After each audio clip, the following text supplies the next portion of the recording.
Minister. Thank you. Mr. Speaker, before I start, I know the whole House will want to join me in expressing our sympathies to the families of those who lost their children in Solihull. And with your permission, Mr. Speaker, I'd like to make a statement on illegal migration. I hope the whole House would agree that there is a complex moral dimension to illegal migration. The balancing of our duty to support people in dire need with the responsibility to have genuine control over our borders understandably provokes strong feelings. And so it is my view that the basis for any solution shouldn't just be what works, but what is right. The simplest moral framing for this issue, one I believe members on all sides of this House believe in, is fairness. Mr. Speaker, it is unfair that people come here illegally. It is unfair on those with a genuine case for asylum when our capacity to help is taken up by people coming through and from countries that are perfectly safe. It is unfair on those who migrate here legally when others come here by cheating the system. And above all, it is unfair on the British people who play by the rules when others come here illegally and benefit from breaking those rules. So people are right to be angry, Mr. Speaker, because they see what I see, which is that this simply isn't fair. It is not cruel or unkind to want to break the stranglehold of criminal gangs who trade in human misery and who exploit our system and laws. Enough is enough. As currently constructed, the global asylum framework has become obsolete. Today, there are 100 million people displaced globally. Hostile states are using migration as a weapon on the very borders of Europe. And as the world becomes more unstable and the effects of climate change make more places uninhabitable, the numbers displaced will only grow. We have a proud history of providing sanctuary to those most in need. Britain helped craft the 1951 Refugee Convention to protect those fleeing persecution. The Right Honourable Member for Maidenhead passed the world's first Modern Slavery Act in 2015. And in the last year, we have opened our hearts and our homes to people from Hong Kong, Afghanistan, and Ukraine. Thousands of families will be setting extra places around the Christmas table this year. No one can doubt our generosity of spirit. But today, far too many of the beneficiaries of that generosity are not those directly fleeing war zones or at risk of persecution, but people crossing the Channel in small boats. Many originate from fundamentally safe countries. All travel through safe countries. Their journeys are not ad hoc, but coordinated by ruthless, organised criminals. And every single journey risks the lives of women, children, and we should be honest, mostly men at sea. Mr. Speaker, this is not what previous generations intended when they drafted our humanitarian laws. Nor is it the purpose of the numerous international treaties to which the UK is a signatory. And unless we act now and decisively, this will only get worse. Already, in just 7 weeks since I became Prime Minister, we have delivered the largest ever small boats deal with France, with significantly more boots on the ground patrolling their beaches. For the first time, UK and French officers are embedded in respective operations in Dover and northern France. We've re-established the Calais Group of northern European nations to disrupt traffickers all along the migration route. And last week, this group set a long-term ambition for a UK EU-wide agreement on migration. Now, of course, this is not a panacea, and we need to go much further. Over the last month, the Home Secretary and I have studied every aspect of this issue in detail, and we can now set out 5 new steps today. First, our policing of the Channel has been too fragmented, with different people doing different things, being pulled in different directions. So we will establish a new, permanent, unified Small Boats Operational Command. This will bring together our military, our civilian capabilities, and the National Crime Agency.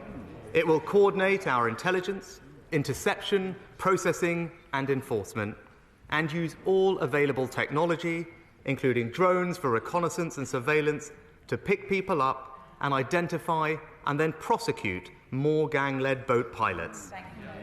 We're adding more than 700 new staff and also doubling the funding given to the NCA for tackling organised immigration crime in Europe. Second, these extra resources will free up immigration officers to go back to enforcement, which will in turn allow us to increase raids on illegal working by 50%. And it's frankly absurd that today illegal migrants can get bank accounts which help them live and work here. So we will restart data sharing to stop this. Third, it's unfair and appalling that we are spending £5.5 million every day on using hotels to house asylum seekers. We must end this. So we will shortly bring forward a range of alternative sites such as disused holiday parks, former student halls and surplus military sites. We have already identified locations that could accommodate 10,000 people, are in active discussions to secure these and more. Mr. Somebody flashed a camera then. It's quite serious to take photographs in the chamber. No, there was a different camera. Can I just say, if the member knew they'd taken the photograph, one, I expect them to leave and I expect them to go out to the chamber. It's totally unacceptable when the Prime Minister is speaking to disrupt. Mr. Was it yourself? No. Well, I hope it's deleted and speak to the Sergeant. Can you go out and just have a chat with the Sergeant? Because it didn't look that way to me. Prime Minister, sorry about that. As I said, these sites will accommodate 10,000 people, and we're in active discussions to secure them and many more. Our aim is to add thousands of places through this type of accommodation in the coming months at half the cost of hotels. At the same time, as we consulted on over the summer, the cheapest and fairest way to solve this problem is for all local authorities to take their fair share of asylum seekers in the private rental sector, and we will work to achieve this as quickly as possible. Fourth, Mr. Speaker, we need to process claims in days or weeks, not months or years. So we will double the number of asylum caseworkers, and we are radically re-engineering the end-to-end process with shorter guidance, fewer interviews, less paperwork, and introducing specialist caseworkers by nationality. We will also remove the gold plating in our modern slavery system, including by reducing the cooling-off period from 45 to 30 days, the legal minimum set out in the ECAT Treaty. As a result of all of these changes, we will triple the productivity of our caseworkers, and we expect to abolish the backlog of initial asylum decisions by the end of next year. Fifth, Mr. Speaker, and most significantly, a third of all those arriving in small boats this year, almost 13,000 people, are Albanian. And yet Albania is a safe, prosperous European country. It is deemed safe for returns by Germany, France, Italy, Sweden. It is an EU accession country, a NATO ally, and a member of the same treaty against trafficking as the United Kingdom. The Prime Minister of Albania has himself said there is no reason why we cannot return Albanian asylum seekers immediately. Last year, Germany, France, Belgium, Sweden, all rejected almost 100% of Albanian asylum claims. Yet our rejection rate is just 45%. That must not continue. So today I can announce a new agreement with Albania and a new approach. First, we will embed Border Force officers in Tirana Airport for the first time ever, helping to disrupt organised crime and stop people coming here illegally. Second, we will issue new guidance for our caseworkers to make it crystal clear that Albania is a safe country. Third, one of the reasons we struggle to remove people is because they unfairly exploit our modern slavery system. So we will significantly raise the threshold someone has to meet to be considered a modern slave. For the first time, we will actually require a caseworker to have objective evidence of modern slavery rather than just a suspicion. Fourth, we have sought and received formal assurances from Albania confirming they will protect genuine victims and people at risk of re-trafficking, allowing us to detain and return people to Albania with confidence and in line with the ECAT treaty. As a result of these changes, the vast majority of claims from Albania can simply be declared clearly unfounded, and those individuals can be swiftly returned. And lastly, we will change how we process Albanian illegal migrants with a new dedicated unit expediting cases within weeks, staffed by 400 new specialists. Over the coming months, thousands of Albanians will be returned home, and we'll keep going with weekly flights until all the Albanians in our backlog have been removed.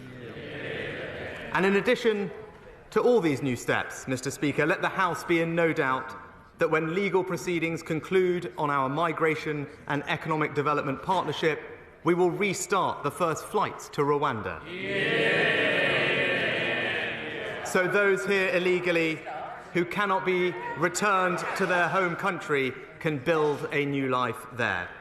But, Mr. Speaker, even with the huge progress we will make with the changes I've announced today, there still remains a fundamental question: how do we solve this problem once and for all? It is not just our asylum system that needs fundamental reform. Our laws need reform too. We must be able to control our borders to ensure that the only people who come here come through safe and legal routes. However well-intended, our legal frameworks are being manipulated by people who exploit our courts to frustrate their removal for months or years on end. Mr. Speaker, I said enough is enough, and I mean it, and that means I am prepared to do what must be done. So early next year, we will introduce new legislation to make unambiguously clear that if you enter the UK illegally, you should not be able to remain here.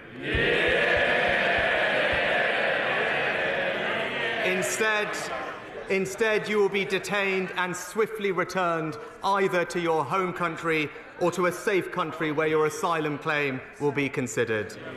And you will no longer be able to frustrate removal attempts with late or spurious claims or appeals.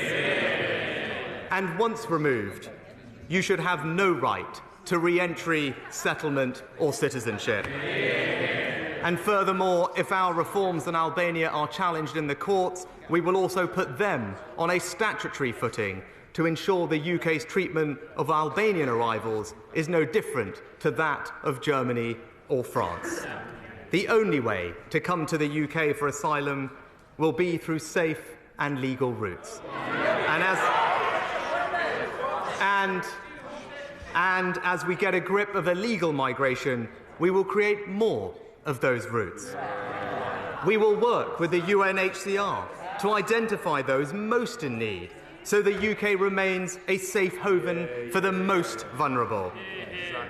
And we will introduce an annual quota on numbers set by Parliament in consultation with local authorities to determine our capacity and amendable in the face of humanitarian emergencies. Mr. Speaker, that is the fair way to address this global challenge. Tackling this problem will not be quick. It will not be easy, but it is the right thing to do. Because we cannot persist with a system that was designed for a different era. We have to stop the boats, and this government will do what must be done. Mr. Speaker, we will be tough but fair, and where we lead, others will follow, and I commend this statement to the House.